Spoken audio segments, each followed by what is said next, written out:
केंद्रीय कृषि मंत्री नरेंद्र सिंह तोमर ने बयान दिया है, किसानों को लिखित प्रस्ताव भेज दिया गया है।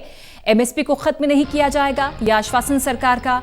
एपीएमसी मंडियों को बंद नहीं किया जाएगा, आश्वासन सरकार का। और किसानों की जमीन कोई नहीं छीन सकता, खरीदार किसान की भूमि में कोई परिवर्तन नहीं कर सकता।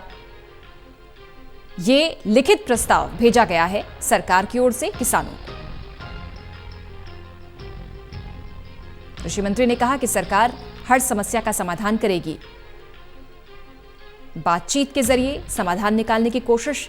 लिखित प्रस्ताव भेजा है सरकार ने किसानों के पास, जिसमें यह कहा गया है साफ तौर पर कि एमएसपी को खत्म नहीं किया जाएगा, एपीएमसी मंडियों को बंद नहीं किया जाएगा और जो किसान की जमीन है वो कोई नहीं छीन सकता। प्रदीप हमारे मुख्य राजनीतिक संवाददाता फोन लाइन पर। प्रदीप, लिखित आश्वासन भी दे दिया किसानों को सरकार ने, लेकिन पहले तो इस प्रस्ताव का पूरा ब्यौरा दें और किसानों की ओर से क्या रिएक्शन?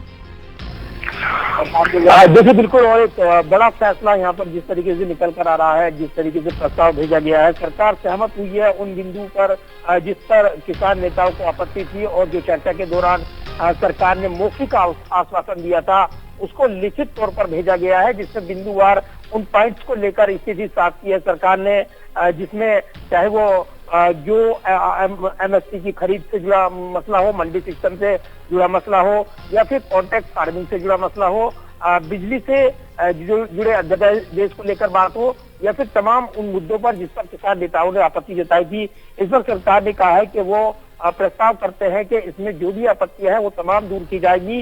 ये प्रस्ताव भेजने के बाद यहाँ पर किसानों को ये लिखित आश्वासन भेजने के बाद संशोधन की बात जिसमें सरकार ने जिक्र किया है, नरेंद्र सिंह तोमर जो कृषि मंत्री है उन्होंने बयान दिया है, ट्वीट भी किया है, और एमएसपी को खत्म नहीं किया जाएगा, एपीएमसी मंडियों को बंद नहीं किया जाएगा, किसान की जमीन किसी भी कारण से कोई नहीं छीन सकता, खरीदार किसान की भूमि में कोई परिवर्तन नहीं कर सकते हैं, ठेकेदार पूर्ण भुगतान के बिना अनुबंध समाप्त नहीं कर सकते।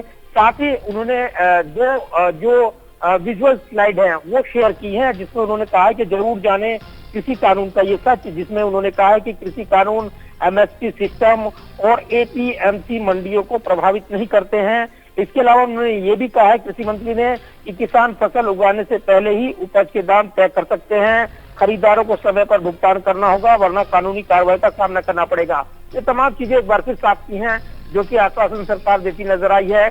एक बार फिर उसको यहाँ पर लिखित आश्वासन के जरिए सरकार ने स्पष्ट करने की कोशिश की है। हालांकि किसान नेता अपनी आगे की रणनीति बनाएंगे और वो 5 बजे प्रेस कॉन्फ्रेंस करने वाले हैं सिंधु बॉर्डर पर, जहां पर वो सरकार के लिखित आश्वासन के बाद उनकी आगे की क्या रणनीति है, क्या वो चर्चा करेंगे या नहीं, इन तमाम बिंदुओं पर विस्तार से जानकारी दे सकते हैं।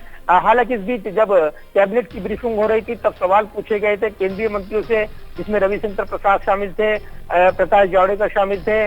प्रकाश जावड़ेकर ने कहा कि जल्द समाधान निकल आएगा समस्या का जो भी है, और किसान जो भी मांग कर रहे हैं, जिस तरीके से उनकी आपत्तियां हैं, सरकार ने उस पर पूरा भरोसा उनको दिया है, इस पर एक मैकेनिज्म काम कर रहा है। तो ये जरूर है कि इस पूरे मामले को लेकर सरकार अब नजर बनाए हुए है कि कैसे अब किसानों का आंदोलन खत्म हो और कैसे उनको जो आपत्तियां थी उनको दूर करने के लिए सरकार ने जो प्रपोजल भेजा है उसके बाद क्या उनके तेवर नरम पड़ते हैं। तमाम उनके सवालों के जवाब मिलेंगे 5 बजे जब प्रेस कॉन्फ्रेंस होगी और किसान नेता अपनी बात रखेंगे। लेकिन उससे पहले उन्होंने एक बार फिर दोहराया है, कई नेताओं ने बयान दिए हैं कि ये इनको मंजूर नहीं है जो सरकार ने लिखित में आश्वासन दिया है, वो वही बातें हैं जो उन्होंने मीटिंग के अंदर कही थी, यानी इससे उनकी मांगे पूरी नहीं होती है जो उनकी प्रमुख मांगे हैं, जिसमें किसान आंदोलनकारी नेता चाहते हैं कि कृषि कानून वापस होने चाहिए। तो सरकार ने वो बिल्कुल साफ कर दिया कि वो किसी सूरत में अभी तक फिलहाल नहीं गुंजाइश दिखी है, सरकार अपने कदम वापस खींचेगी और ये विरोध दिखाई देता है। किसान नेता आंदोलन को आगे बढ़ाएंगे